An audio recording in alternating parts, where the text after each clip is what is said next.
দিগন্ত তো এই কলের আশাতেই ছিল, কিন্তু সেটা কি আর স্বীকার করা যায়? সে একটা ভাব নিয়ে বলল, এত রাতে কল করেছো কেন? রাত বিরাতে ঘুম হয় না বোধহয়, না? পেঁচা তুমি? জিনিয়া অবাক হলো না। দিগন্তকে কল করলেই এমন তেরা কথা শুনতেও অভ্যস্ত হয়ে গেছে। গলা নামিয়ে বলল, নিশির ডাক রাতেই আসে, আগে বলেছি না? দিগন্ত সাই জানালো। তা জানিয়েছো। কেমন এনজয় করছেন? কি এনজয় করব? পার্টি। দিগন্ত অবাক হয়ে বলল, পার্টি? কিসের? সেটা আমি কি করে বলবো কিসের? না জানলে এত ফালতু প্রশ্ন করো কিভাবে? আমি কাজ করছি বাড়িতেই। জিনিয়ার কথাটা প্রথমে বিশ্বাস হলো না, পরবর্তীতে খেয়াল করলো ওপাশে সব নীরব। তার মানে সে বাড়িতেই আছে, এতটুকু তো বোঝাই যায়। ও নিচু স্বরে বলল। যিনি আপনার কি হয়? এতটুকু প্রশ্নই দিগন্তের সংশয় কাটানোর জন্য যথেষ্ট ছিল হয়তো। সেও নরম গলায় বলল, মেহরাজ আঙ্কেলের মেয়ে। আপনার কি হয়? বাবার বন্ধুর মেয়ে, যা হয় তাই হয়। জিনিয়া কিছুক্ষণ চুপ থাকলো, কিছু একটা ভাবছে হয়তো। নীরবতা ভেঙে বলল। বোন। দিগন্ত চুপ রইল। ওর মন চাইলো নিশির ডাককে ফোনের ওপাশ থেকে টেনে তুলে একটা আছাড় মারতে, কিন্তু কেন এমনটা চাইলো সেটা সে নিজেও বুঝলো না। রাগ সংবরণ করে বলল। মনে হয়। জিনিয়ার আহত মন ক্ষত বিক্ষত হয়ে কয়েকশো টুকরো হয়ে গেল। শেষমেশ আর ক্রাশ আর তার একতরফা ভালোবাসা কিনা তাকে বোনের নজরে দেখে, এটাও তাকে শুনতে হলো। এই দুঃখ সে কোথায় লুকাবে? গগন বিদারী চিৎকার দিতে ইচ্ছে করলো ওর। সেটুকু চেপে গিয়ে বলল। তাহলে বোনকে এত বকেন কেন? দিগন্ত গাল বাঁকিয়ে হাসল। তার সব সন্দেহ এবার দূর হয়েছে। ঘাড় এলিয়ে আরাম করে বসলো সোফায়, যেন অনেক দিনের এক বিশাল ভার কাঁধ থেকে নেমেছে। চঞ্চল কণ্ঠে বলল। বেয়াদবদের বকতে হয়, না হলে মাথায় চড়বে। জিনিয়ার ভীষণ দুঃখ হলো, মনে অভিমান জমলো পাহাড় সমান। দিগন্ত ওকে এত তুচ্ছ ভাবে, আরও কিনা এই লোকটার জন্যই মনে প্রেম জমিয়েছে। ধরে আসা কণ্ঠে আওড়ালো। ও কি এতটাই খারাপ? কতটা খারাপ হলে আরেকজনের কান্না দেখে মানুষের আনন্দ হয়? জিনিয়ার ধরা গলা শুনে যেন এক পৈশাচিক আনন্দ অনুভব করলো দিগন্ত। ঠোঁট টিপে হেসে বলল। অনেক অনেক বেশি, বড্ড বিরক্তিকর। বাচ্চা মেয়েটা এত চাপ নেবে কিভাবে? একের পর এক রুহু কথা বলেই যাচ্ছে সামনের প্রিয় মানুষটা। এবার আর নিজেকে সামলাতে পারলো না সে, ফ্যাস ফ্যাস করে কেঁদেই দিল। মুখ চেপে ধরে ফুপিয়ে উঠল ও। ওপাশে সেই কান্নার শব্দ পৌঁছাতে এবার যেন কলিজা কামড়ে ধরল দিগন্তের। বেশি বলে ফেললো কি? কাঁদছে যে মেয়েটা। কিন্তু দিগন্তকে আর কিছু বলার সুযোগ দিল না অভিমানী কিশোরী। খট করেই কলটা কেটে দিল সে। বিছানায় শটান হয়ে শুয়ে আছে দিগন্ত। দৃষ্টিচোরা সিলিং ছুঁয়েছে, কপালে বিন্দু বিন্দু পানি। এই মাঝ রাত্রির করে গোসল সেরেছে সে। রাগ সংবরণ করার অন্যতম মাধ্যম তার। রাগটা হলো কিসে বলতে পারছে না সে, তবে হচ্ছে খুব করে। রুমে এসি চলছে, মৃদুবন্ধ শব্দ তুলছে সেই যন্ত্র। নিঃশব্দ ঘরময় আপন সুর তুলছে তারা। দিগন্তের মস্তিষ্কে একাধারে বাজছে কত শত ঘটনা। বিগত দিনের সব ঘটনা একে একে মিলিয়ে নিল সে। নিশির ডাকের প্রথম দিন থেকে এ পর্যন্ত তার পিছে লেগে থাকা মেয়েটা অনেক কিছু জানে, কিন্তু কিভাবে? জিনিয়া কোথায় হ্যাকিং শিখলো? সেটা কি ওর পক্ষে আদৌ সম্ভব? ও কি কোনো খারাপ গ্যাংয়ের সাথে মিশে গেছে জীবন ঝুঁকিতে? কিভাবে কি করছে? এত এত কড়া সিকিউরিটি একটুকু মেয়ে ভাঙতে কখনো সক্ষম হওয়ার কথা নয়। দিগন্তের আইডি হ্যাক করে ফেলে, মোড়া দিয়ে উল্টে শুয়ে পড়ল। উন্মুক্ত পিঠ দেশ হয়ে উঠল দৃশ্যমান জিম করা বডি। ভাজে ভাজে পুরুষত্বের চমক লেগে আছে। আলো আধারের ঘরে আশ্চর্য আকর্ষণীয় লাগলো সেই পুরুষকে, কিন্তু দুঃখ দেখার মানুষটাই নেই যে এখানে। দিগন্ত চোখ জোড়া বুজে ফেলল। ফের গভীর চিন্তায় মগ্ন হলো সে। তবে এবার নিশির ডাক নয়, এবার সে ভাবছে চঞ্চল সেই রমণী জিনিয়াকে নিয়ে। মেয়েটার অদ্ভুত চঞ্চলতা, হাসলে চোখও হাসে। চারদিকে কেমন এক উজ্জ্বলতা ছড়ায়, সারাদিন পাখির মতো উড়ে। কখনো বা মুখ বাঁকিয়ে নানান ভঙ্গি করে। এই প্রথম দিগন্তের মনে হলো একটু দুষ্ট হলেও মেয়েটা ভীষণ মিষ্টি। আবারও ভাবে। ওয়েট, এটাই কি প্রথমবার যখন ও জিনিয়াকে ভেবে মুগ্ধ হচ্ছে? ভেতর থেকে উত্তর আসে। না, this is not the first time. ফের প্রশ্ন জাগে। তাহলে কবে থেকে? নিজের ভেতরে হাতড়ে চলে উত্তর, কিন্তু না, কোনো উত্তর নেই। এক অদ্ভুত রহস্যের জালে আটকা পড়ে দিগন্তের ভাবনাগুলোও যেন দিশেহারা হয়ে যায়। রাতের শেষ ভাগ বহমান। রাতের শহর নিস্তব্ধতায় মিয়ে গেছে। পাখির কলরব নেই, গাড়ির হর্নের আওয়াজও কমেছে। আকাশটাও আজ মেঘলা হয়েছে। এই বুঝি বৃষ্টি নামলো। ঠান্ডা হাওয়া বয়েছে, শরীর শীতল করা সেই হাওয়ায় কমেছে ধরনীর তেজস্বিতা। বিছানায় গুটিসুটি মেরে ঘুমিয়ে আছে জিনিয়া। কাঁদতে কাঁদতে কখন যে ঘুমিয়ে পড়েছে সে নিজেও জানে না। চোখের পাতায় নোনা পানি জমে পাপড়ি জোড়া এখনো শক্ত রূপ ধারণ করে আছে। বিছানায় গুটিসুটি মেরে পড়ে থাকা জিনিয়ার শরীরটা ভয়ে আড়ষ্ট হয়ে গেল। রোজ রাতের মতো আজও সে কারোর উপস্থিতি টের পাচ্ছে। সেই চেনা পারফিউমের ঘ্রাণ, সে একই তীব্রতা। ঠিক নির্দিষ্ট দূরত্ব বজায় রেখে কেউ একজন বসে আছে ওর সামনে। তবে জিনিয়া এ ব্যাপারে নিশ্চিত যে এটা দিগন্ত নয়। যে ছেলে ওকে দু চোখে সহ্য করতে পারে না, সে কেন মাঝরাতে ওকে লুকিয়ে দেখতে আসবে? অবচেতন মন ভয়ে কুঁকড়ে যায়। এটা কে তবে? চোখের পাতা মেলার মতো সাহসও সঞ্চয় করতে পারছে না ও। অথচ কে তার ঘরে রোজ রাতে হানা দেয় সেটা জানার প্রয়োজনও তো কম নয়। মূর্তির মতো পড়ে আছে ও। বরফের ন্যায় ঠান্ডা হয়ে অসাড় হয়ে আসছে শরীর। ভয় আর আতঙ্ক যেন আষ্টে পৃষ্ঠে জড়িয়ে ধরেছে ওকে। মৃদু পুরুষালী কণ্ঠস্বর বিড়বিড় করে বলতে লাগলো, কান্তাছ নাকি? চোখ দুইটা দেখে বালিশ হইয়া রইছে। তোমার মতো মাইয়ারে কে কান্দাইল? আমি এত চেষ্টা করাও তো টলাইতে পারি নাই। আর আমার সামনে কান্দার দরকার নাই। কেমন বিশ্রী দেখা যাইতাছে। চেহারার সব সৌন্দর্য নষ্ট। পরীদের কানতে হয় না, চোখ খুইল না। তুমি জানো আমি আসি নাই, আমি জানি তুমি দেখো নাই, এইটাতেই থাকো।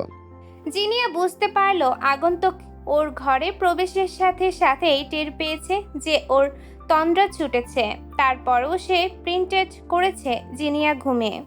আর জিনিয়াও তাই করেছে। ধীরে ধীরে পারফিউমের ঘ্রাণ হালকা হয়ে এলো। সেই সাথে কমল জিনিয়ার হৃৎপিণ্ডের অস্বাভাবিক ধরফরানি। মনে হলো একেবারে মরণের হাত থেকে বাঁচল ও।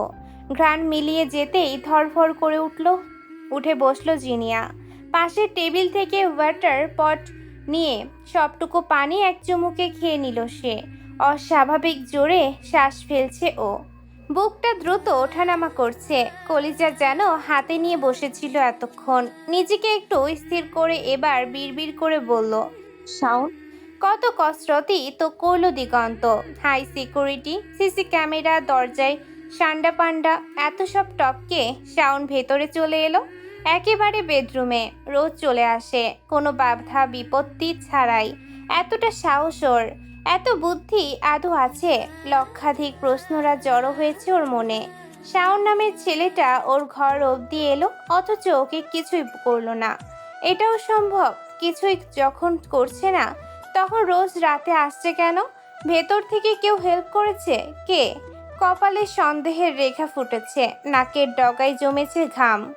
সন্দেহের তীর একজনের বুকেই বিধে টিপু। ওর ঘরে জিনিয়া রামদা দেখেছে। রাত বিরাতে শাওনের যাতায়াত একে একে দুই হয়ে গেল। সব কিছুই জিনিয়ার কাছে স্পষ্ট লাগলো। কিন্তু ওর যাতায়াত আর টিপুর অস্বাভাবিক আচরণ কিছুই কি ধরা পড়ে না সিসিটিভিতে? বাবা কি রোজ চেক করেন না? এসব ভেবে আবারও ভাবনায় বিমূঢ় হয়েছে। এমনিতেই কাঁদতে কাঁদতে ঘুমিয়েছিল, আর এখন ঘুম ভেঙেই মস্তিষ্কে এতটা চাপ পড়েছে যে মাথাটা টনটন করে উঠল। সকালের স্নিগ্ধতায় মুখরিত ধরনী, চারদিকে ঠান্ডা হাওয়া বইছে আজ। আকাশটারও তেজ নেই, মেঘাচ্ছন্ন হয়ে আছে যে। তেজ থাকে কি করে? দিগন্ত জিম রুমে ওয়ার্কআউটে ব্যস্ত। রোজ সকালে তার এটাই তো ডিউটি। কিন্তু আজ শরীর জিম রুমে থাকলেও মনটা যেন পড়ে আছে অন্য কোথাও। সেই সকাল থেকেই বারান্দায় যাচ্ছে আর আসছে। বলতে গেলে 10 মিনিট অন্তর অন্তর উকি দিচ্ছে।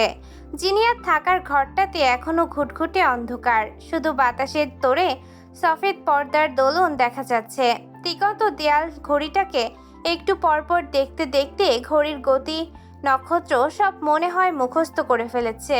মনের মধ্যে বিড়বিড় করে বলল, স্ট্রেঞ্জ, 10টা বাজতে চললো আর এই মেয়ের ঘর এখনো অন্ধকার। ওঠেনি নাকি নাকি আবার কিছু? পলিটিশিয়ানরা সব সময় উল্টাপাল্টা ভেবে কাহিনীকে ক থেকে কলকাতা অবধি নিয়ে যায়। দিগন্তের অবস্থাও এখন ঠিক তথৈবচ। বিগত 2 ঘন্টায় ও নিজে মনে মনে যে কি ভেবে ফেলেছে সেটা হয়তো ও নিজেও ঠিকমতো বুঝতে পারছে না। এরূপ দোনমনোতে ঘড়ির কাঁটা 10টা থেকে 11টার কোল ঘেঁষে এসেছে। দিগন্ত ত্যক্ত বিরক্ত হয়ে গেল, মনে মনে গাড়ি পেরে উঠল। এত ঘুমাই বেয়াদব, রাতে জেগে দিনে ঘুমানোর মানেটা কি? ধুর। বিরক্ত হয়ে ঘরে চলে গেল সে, কিন্তু বেহায়া চক্ষু জোড়া যেন অবাধ্য। ওকে টেনে নিয়ে গেল কাচের দেয়ালের সামনে, যেখান থেকে জিনিয়াদের বাড়ির সদর দরজাটা বেশ পরিষ্কার দেখা যায়। চোখ পড়তেই দেখলো দরজা খুলে কেউ একজন বের হচ্ছে।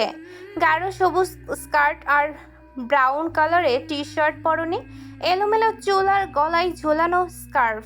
খালি পায়ে ধীর লয়ে দৌড়ে এই বাড়ির দিকে আসছে সে। পায়ের দিকে তাকিয়ে প্রথম দফায় কপাল কুঁচকালো দিগন্ত। পায়ে জুতো নেই মেয়েটার, বিড়বিড় করে আওড়ালো। পরক্ষণে শিথিল হয়ে এলো ওর চেহারার কঠিন ভাব। হালকা করে ঝলকে উঠল জিনিয়ার পায়ে থাকা নুপুর জোড়া। দৌড়ের তোরে হালকা করে কাঁপছে সেগুলো। এত দূর থেকে শব্দ আসার কথা নয়, তবুও দিগন্তের চাহনি এক লোহমায় মোহনীয় হয়ে গেল। এক অদ্ভুত ঘোরে আটকে গেল কি সে। সদর দরজায় কলিং বেল বাজতেই দরজা খুলে দিল দিগন্ত। সামনে ঘরমাক্ত এলোমেলো মেয়েটা দাঁড়িয়ে আছে। দিগন্তকে দেখে মুখটা যেন কালো হয়ে গেল ওর। এমন একটা বস্তু এখানে মোটেই আশা করেনি। মুখ বাঁকিয়ে ওকে পাশ কাটিয়ে গটগট করে ভেতরে চলে এলো জিনিয়া।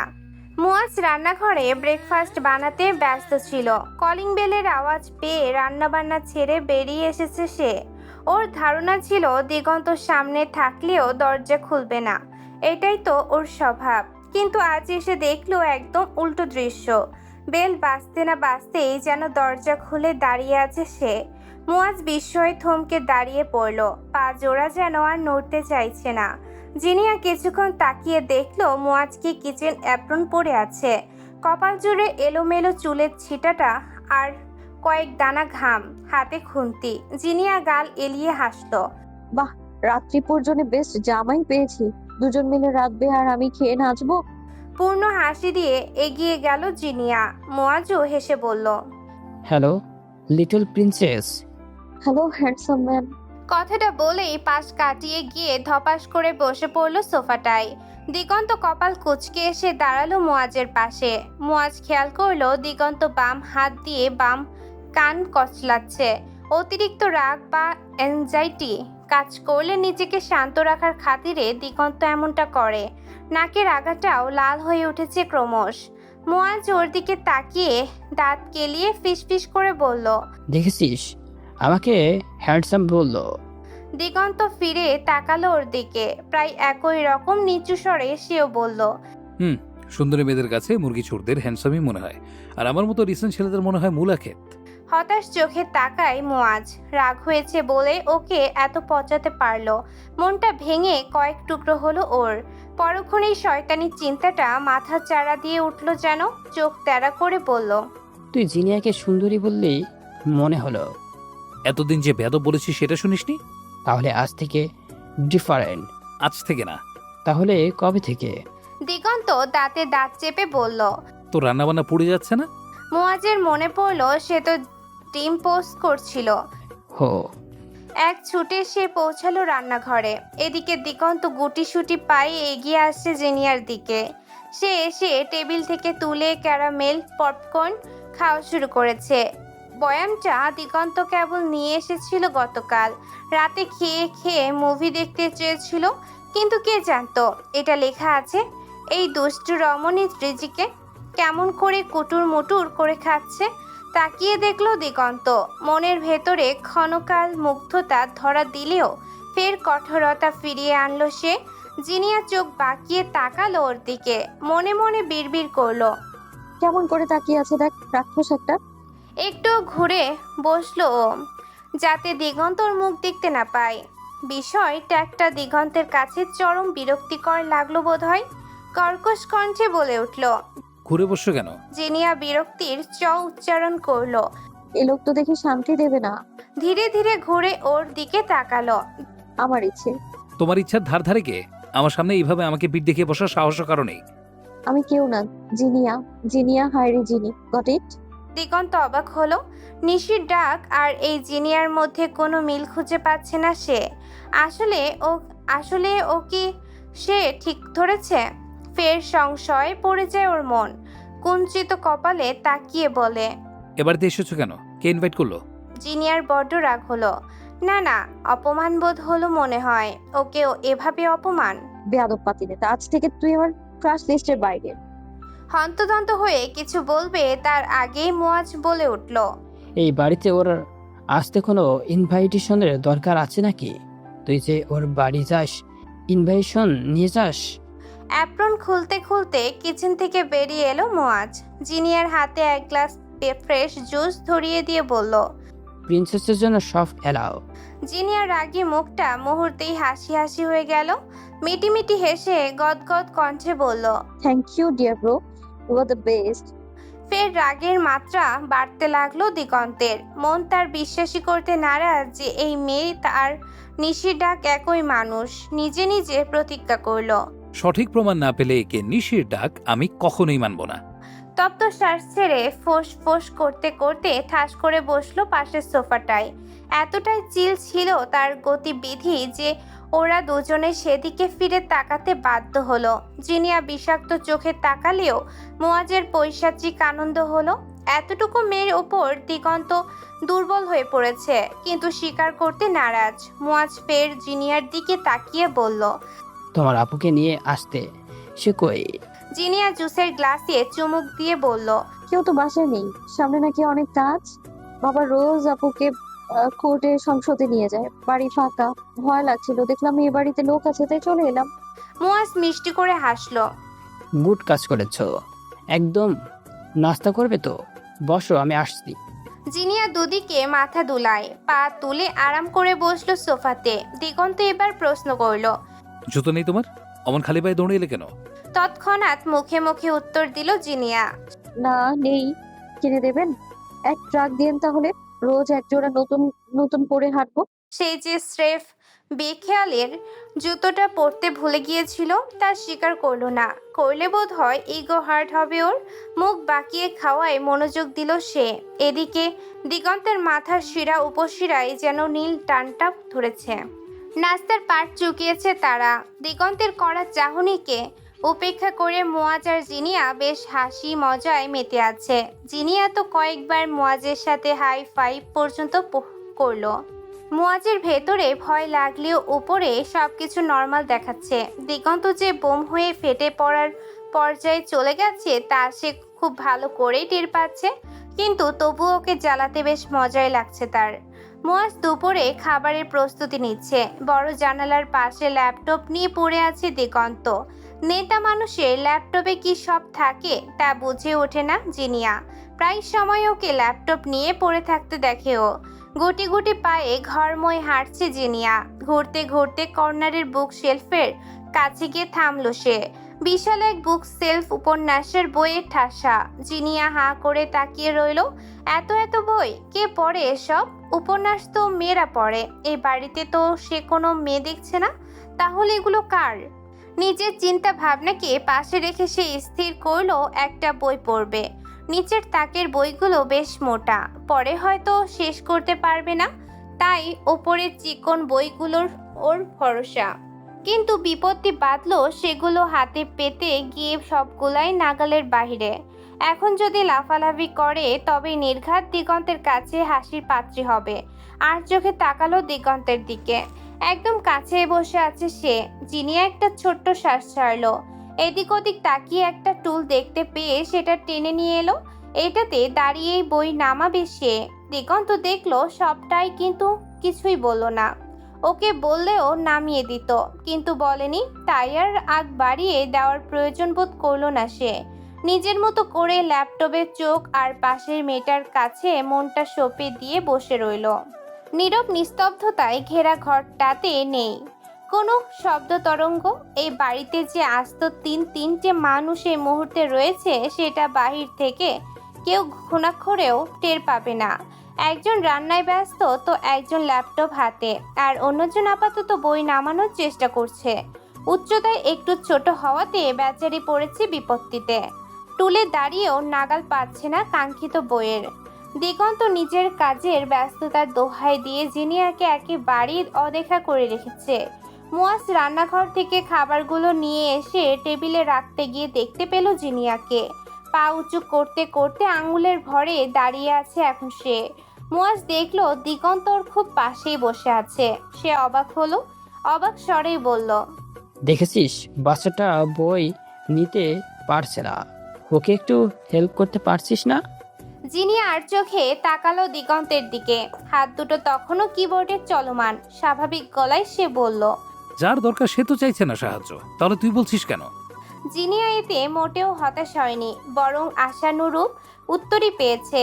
অদৃশ্যে মুখ বাঁকিয়ে বলল, লাগবে না কারো হেল্প ভাইয়া, আম অ্যান ইন্ডিপেন্ডেন্ট ওমেন। নাকের ডগায় অহমিকা ঢেলে বলা কথাটা দিগন্তের কানে মারাত্মকভাবে বাজল বোধ হয়। সে শুধু বাঁকা চোখে তাকালো একবার, মনে মনে ফুঁসে উঠলেও বাইরে প্রকাশ করলো না।